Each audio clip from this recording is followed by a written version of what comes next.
میں تجھے مہلت دیتی ہوں، تو اپنی دستار اتار اور پیش گن کہ کتنے ہیں۔ اب ابن جوزی نے دستار اتاری، گننا شروع کیا، 1 2 3 4 5، گننے کے بعد کہتا ہے اتنے پیش ہیں۔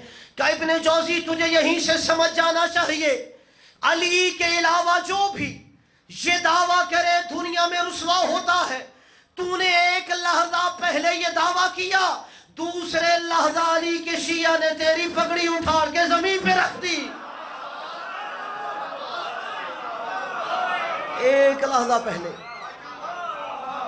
ایک لحظہ پہلے، یا اللہ۔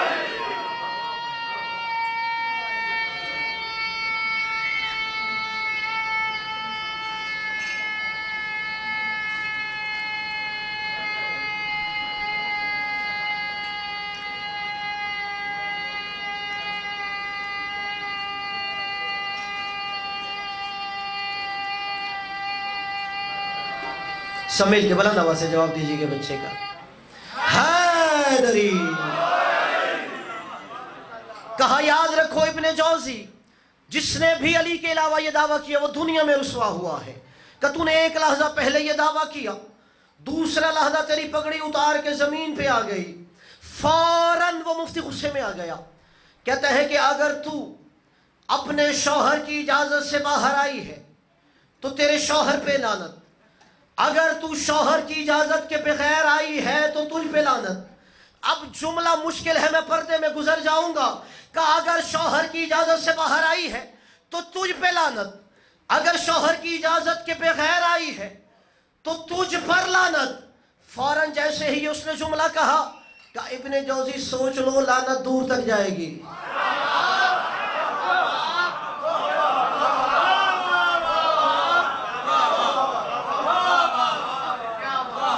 کہا لعنت یہ دور تک جائے گی۔ تو جس نے بھی علی کے علاوہ یہ دعویٰ کیا علی نے اسے دنیا میں رسوا کر دیا، اس لیے کہ علی کے علاوہ کسی سینے میں وہ دل دھڑکتا ہی نہیں تھا جو ہر مشکل سے پہلے مشکل کشا ہو۔ اور اسی لیے تھا کہ قرآن نے کہا ہے کہ قرآن کی تعویل یا تو اللہ جانتا ہے یا وہ ہستیاں جانتی ہیں جو راسخون فی العلم ہے۔ اور قبلہ اسی لیے اگر آپ علمداری کی بھی منزلت دیکھیے، میں منزل مصائب پہ نہیں آیا لیکن چونکہ مولا عباس سے منسوب ہے تو علم پہ جملہ کہنے لگا ہوں۔ اگر آپ قرآن میں علمداری کی بھی تعریف دیکھیے تو وہاں پر قرآن نے بھی علمدار کی کوئی شرائط بیان کی ہیں۔ سورۃ البقرہ آیت نمبر 246 47 48 249، اس کے اندر اللہ نے یہ بیان کیا ہے۔ بظاہر قوم بنی اسرائیل کا واقعہ، الم تر الی الملأ من بنی اسرائیل من بعد موسیٰ، کہ تم نے جناب موسیٰ کے بعد قوم بنی اسرائیل کے بڑوں لوگوں کو نہیں دیکھا۔ اذ قالوا لنبی اللہ مبعث لنا مالکا نقاتل فی سبیل اللہ، جب انہوں نے اپنے نبی سے کہا کہ ہمارے لیے ایک لشکر کا سردار بناؤ تاکہ ہم اللہ کی راہ میں جہاد کریں۔ وہ لشکر کا سردار اور علمبردار ہو، ہم اس کی قیادت میں جہاد کریں گے۔ حضرت شموئیل کے زمانے کا واقعہ ہے۔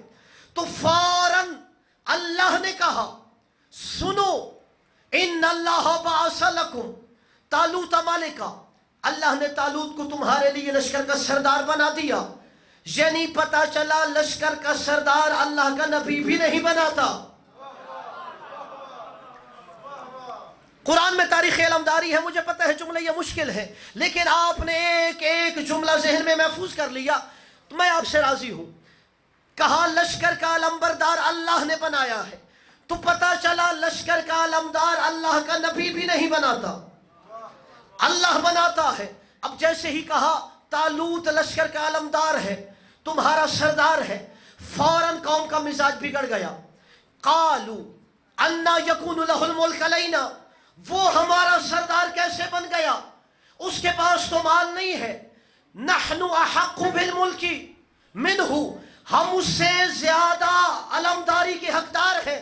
ولم یؤت سعۃ من المال، اس کے پاس مال و دولت نہیں ہے۔ یعنی لوگ یہ سمجھتے تھے لشکر کا سردار وہ ہو جس کے مال ہو اور غنی ہو۔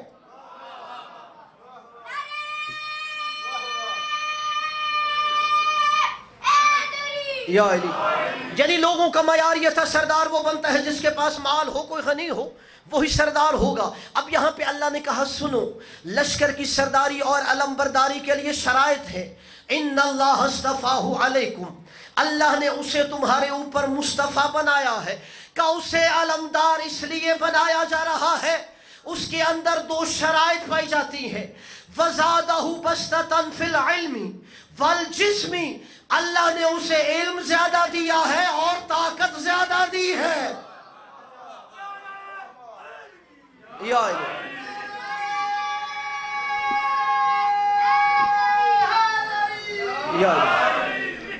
قبلہ آپ علم اٹھاتے ہیں، علمداری سنتے رہتے ہیں، لیکن قرآن نے علمدار ہونے کا جو معیار دیا ہے کہ وہ علم میں زیادہ ہونا چاہیے اور وہ طاقت میں زیادہ ہونا چاہیے. عباس کو بھی اللہ سے علی علمدار مانگ رہا تھا. جس علی نے نماز تہجد میں اپنے لیے کبھی کچھ نہیں مانگا تھا، وہ علی علمدار مانگ رہا تھا جو عباس کی شکل میں آئی. اللہ نے کہا میں جب علمدار دیتا ہوں تو شرطیں ہونی چاہیے، علم زیادہ ہو اور طاقت زیادہ ہو. اب اگر مولا عباس علمدار ہے تو علم بھی زیادہ ہونا چاہیے، شجاع بھی زیادہ ہونا چاہیے. قبلہ اس سے بڑی دلیل ہی کوئی نہیں. عباس اتنا بڑا عالم تھا کہ مشیت حسین کو جانتا تھا. عباس خاموش تھے چونکہ مشیت حسین کو جانتے تھے، اور اتنا بڑا شجاع تھا نظروں پہ لشکر کو اٹھا لیتا تھا، نظروں پہ لشکر کو اٹھا لیتا تھا. اور قبلہ علمدار وہ ہوتا ہے جو عطا کرنے پہ قادر ہو، دنیا کو بخشش عطا کر سکتا ہو. اگر آپ کا ذہن بیدار ہو تو جملہ کہتا ہوں، قبلہ ہاتھوں کے ساتھ عطا کرنا اور ہے، عباس بن بازوؤں کی عطا کرتا ہے.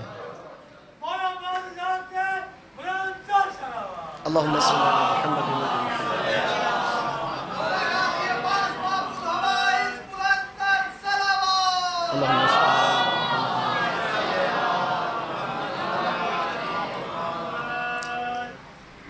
اب اللہ نے وہ جو علمدار بنایا، اس نے اپنی فوج کو سامنے کھڑا کیا اور اپنی فوج کو ایک جملہ کہا. قرآن کی آیت ہے، ان اللہ مبتلیکم بنہر، کہ میرے لشکر والوں سنو، اللہ تمہارا امتحان ایک نہر کے ذریعے لے گا.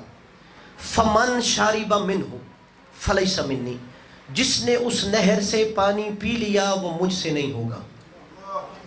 قرآن کی آیت ہے.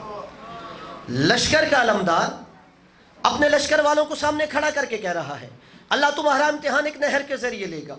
فمن شارب منہ فلیس منی، جو اس سے پانی پی لے گا وہ مجھ سے نہیں ہوگا.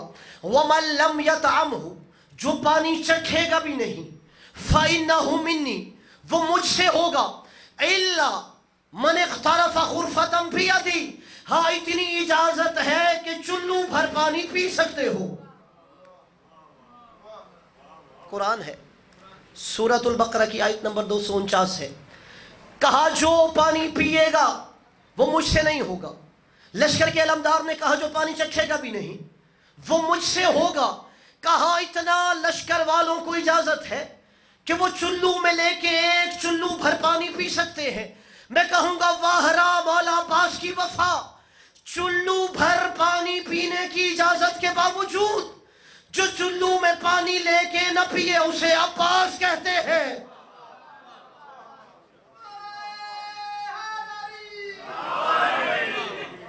اور قرآن کہہ رہا ہے اس کا رشتہ حجت خدا سے منیت سے ہے. دیکھو اللہ کے رسول نے جتنے بھی رشتے جوڑے وہ منیت کے رشتے تھے. مثلا کہ علی منی وانا منہ، علی مجھ سے ہے میں علی سے ہوں. حسن منی وانا منہ، حسین منی وانا من حسین. فاطمہ بضعۃ منی. یعنی جتنے بھی حجت خدا نبی نے اپنے رشتے جوڑے منیت کے رشتے سے، اور اسی طرح مولا حسین نے عباس کو کہا یہ بھی منیت کی منزل پہ ہے. کیا مطلب کہ نانا رسول خدا جو حسین کا مقام آپ کے نزدیک تھا وہی عباس کا حسین کے نزدیک ہے.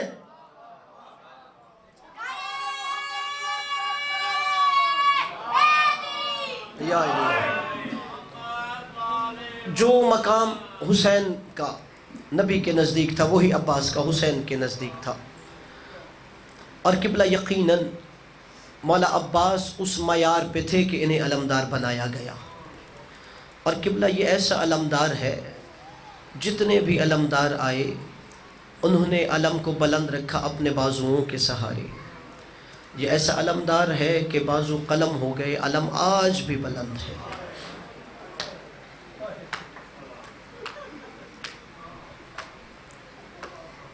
اور شیعہ نے حیدر کرار عزاداران مولا حسین، عباس اہل بیت کے گھر کے بہت بڑے سہارے کا نام ہے۔ ہمارے مذہب کے ایک بہت بڑا نام ہے آغا خوئی رحمت اللہ علیہ۔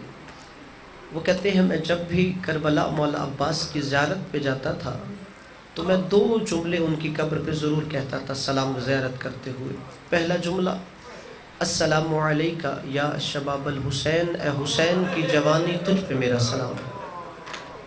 اللہ جانے کون جملہ سمجھا ہے، جو نہیں سمجھا وہ دوسرا جملہ سمجھے، رونے کے لیے کافی ہے۔ میں دوسرا جملہ زیارت کا پڑھتا تھا السلام علیکہ یا حجاب زینب، اے زینب کے پردے تجھ پہ میرا سلام ہے۔ کہ جب تک عباس تھا حسین جوان تھے، جب عباس نہ رہے حسین کی کمر چھپ گئی تھی۔ کہ جب تک عباس تھے زینب کا پردہ سلامت تھا، جب عباس زین سے زمین پہ آ گیا زینب کے سر سے ردا اتر گئی۔ اور عزادار بڑا وفادار تھا میرا مولا اپنے حسین آقا سے۔ روایت علماء نے ایک لکھی ہے کہ ایک دن مولا حسین نے مولا عباس کو بلایا، مولا عباس دوڑتے ہوئے چلے آئے تو اچانک مولا حسین کی آنکھوں سے آنسو نکلنے لگے۔ مولا عباس نے قدموں پہ ہاتھ رکھا، مولا کیا آنے میں دیر ہو گئی؟ کہ نہیں عباس، آنے میں دیر نہیں کی، مجھے کوئی اور وقت یاد آ گیا ہے۔ آج میں نے عباس کو بلایا ہے، میرا عباس دوڑتا ہوا چلا آیا ہے، ایک دن میں اپنے عباس کو بلاؤں گا، میرا عباس نہیں آئے گا۔ عزادارو مولا عباس نے یہ سنا، مولا نے کہا آقا یہ کیسے ہو سکتا ہے کہ میرا آقا بلائے اور غلام نہ آئے؟ عزادارو روایت کے جملے ہیں کہ مولا عباس نے سوچا شاید کہ یہ ممکن نہیں ہے کہ میرا آقا بلائے میں نہ آؤں، ہو سکتا ہے کہ میں کبھی سو رہا ہوں اور مجھے میرا آقا بلائے۔ عباس سونے کی وجہ سے لبیک کہتا ہوا نہ جا سکے۔ کہتے ہیں ایک دن گزر گیا مولا عباس نہیں سوئے، دوسرا دن گزر گیا مولا عباس نہیں سوئے کہ کہیں حسین مجھے بلائے اور میں جا نہ سکوں۔ عزادارو 3 دن گزر گئے۔ انسانی طبیعت کا تقاضا ہے، آنکھیں سرخ ہو جاتی ہیں، آنکھوں پہ سوجن ہو جاتی ہے۔ جناب ام کلثوم سلام اللہ علیہا نے جناب زینب سلام اللہ علیہا سے عرض کیا کہ زینب کتنے دنوں سے عباس سو نہیں رہا، اللہ جانے عباس کو کیا غم ہے، کس وجہ سے نہیں سوتا۔ جناب زینب نے بلایا کہ عباس سوتے کیوں نہیں ہو، تمہاری آنکھیں سرخ کیوں ہیں؟ کہ کہیں ایسا نہ ہو مجھے حسین بلائے اور عباس جا نہ سکے۔ کہا کیا ہوا عباس؟ کہ مجھے میرے آقا نے کہا ہے کہ عباس آج تجھے بلایا، تو دوڑتا ہوا آ گیا، ایک دن تجھے حسین بلائے گا، عباس نہیں آئے گا۔ میں نے کہا شاید عباس سو رہا ہو اس لیے اب عباس نہیں سوتا۔ عزادارو جناب زینب نے مولا حسین کو بلایا، کہا حسین دیکھو عباس کیا کہتا ہے۔ عزادارو مولا عباس کو سامنے بٹھایا، دائیں طرف جناب زینب، بائیں طرف ام کلثوم ہے۔ کہا عباس کیوں نہیں سو رہے؟ کہا مولا اس لیے کہیں آپ بلاؤ اور عباس نہ آ سکے، کہا عباس چین سے سو جایا کرو۔ حسین تو اس وقت کی بات کر رہا ہے جب روز عاشور ہوگا، میرا عباس فرات کے کنارے شہید ہو جائے گا، حسین بلاتا رہے گا، عباس نہیں آئے گا۔ اجرکم علی الزہراء۔ کہ میں تو اس دن کی بات کر رہا تھا کہ جب روز عاشور ہوگا میں اپنے عباس کو آواز دوں گا، میرا عباس فرات کے کنارے آرام کر رہا ہوگا۔ اور ہاں عزادارو بڑا ناز تھا حسین کو اپنے عباس پر، جب بار بار اجازت مانگ رہے تھے مولا حسین نہیں دے رہے تھے۔ کہ اس لیے عباس کہ تو میرے لشکر کا علمدار ہے، کہ عباس اس لیے تجھے مرنے کی اجازت نہیں دے سکتا، تیرے جانے کے بعد جنگ ختم ہو جائے گی، کہ عباس اس لیے تجھے اجازت نہیں دے سکتا کہ زینب کا پردہ تیری وجہ سے سلامت ہے، کہ عباس جو یزیدی آنکھیں تیری وجہ سے نہیں سو سکتی تیرے جانے کے بعد چین سے سویا کرے گی، اور جو زینب چین سے سوتی ہے تیرے بعد اسے کبھی نیند نہیں آئے گی۔ عزادارو جناب عباس اپنے خیمے میں آتے ہیں، زوجہ جناب لبابہ فرماتی ہیں کہا میرے سرتاج مجھے نجف کا راستہ تو بتاؤ۔ مولا نے کہا کیا زینب کے ساتھ شام نہیں جا سکتی؟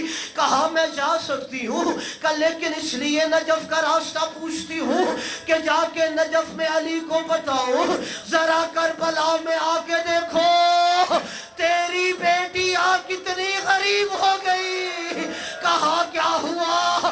کہ صبح سے سکینہ ہر خیمے میں ایک دفعہ گئی، میرے خیمے میں 9 دفعہ آئی ہے، اور کہتی ہے چچا عباس سے کہو ایک گھونٹ پانی لا دے ورنہ اصغر پیاسا مر جائے گا۔ اجرکم علی الزہرا، عزادارو شرما کے نہ روئیے گا، عزادارو خود شام والے پرسہ لینے آتے ہیں، عزادارو باب الحوائج کی مجلس میں کوئی آئے یا نہ آئے 4 سال کی حسین کی بیٹی ضرور پرسہ لینے آتی ہے۔ عزادارو جب آپ کے گریے کی آوازیں بلند ہوتی ہے تو جناب زینب سے پوچھتی ہے پھوپھی اماں یہ ہمارے کیا لگتے ہیں؟ کہا ہمارے رشتہ دار تو نہیں، تیرے بابا کے عزادار ہیں۔ عزاداروں 4 سال کی یتیمہ کہتی ہے کاش یہ عزادار کربلا میں ہوتے، میرا اکبر نہ مارا جاتا، مجھے تمانچے نہ لگتے۔ اجرکم علی الزہرا، عزادارو کہا سکینہ ہر خیمے میں صبح سے 1 دفعہ گئی، میرے خیمے میں 9 دفعہ آئی ہے۔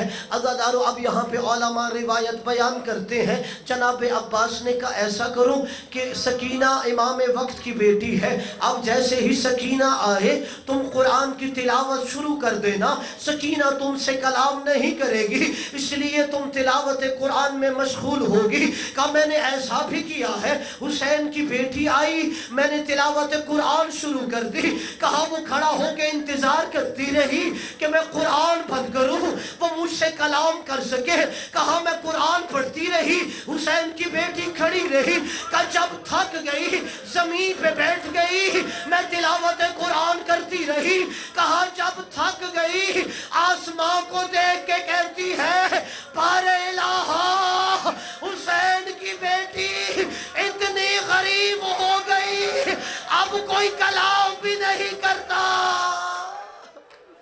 اتنی غریب ہو گئی سکینہ۔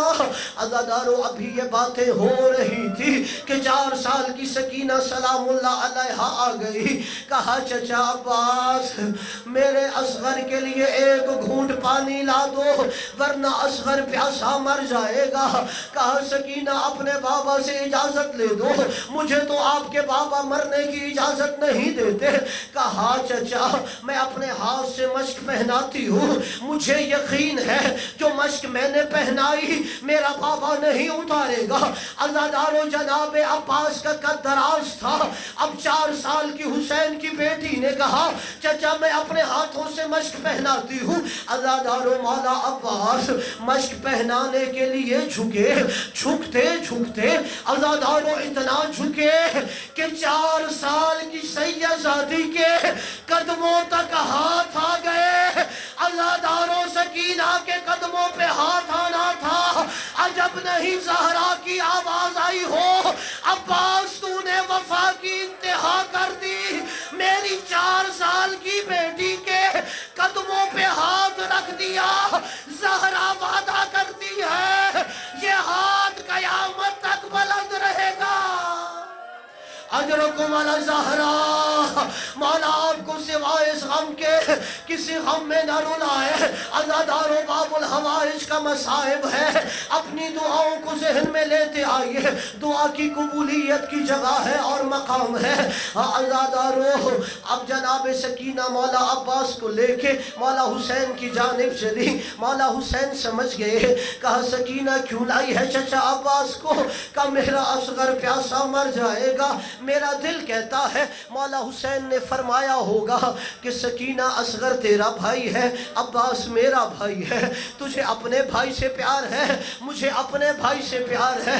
سکینہ اب تو چچا عباس کو بھیج رہی ہے شام غریبہ، یہی چچا یاد آئے گا کہ جب سر سے ردا اتاری جائے گی، جب شمر کے تازیانے لگ رہے ہوں گے، کہا جاؤ عباس تجھے اجازت ہے لیکن دفاع کرنا ہے، جنگ نہیں کرنی۔ عزادارو مولا عباس 2 قدم چلے کہ مولا حسین نے کہا عباس رکو، کہاں جا رہے ہو؟ کہ مولا آپ نے ہی تو اجازت دی ہے۔ کہ ایسے نہیں، جا کے عباس اس زینب سے بھی اجازت لو جو تیرے سہارے کربلا تک آ گئی ہے۔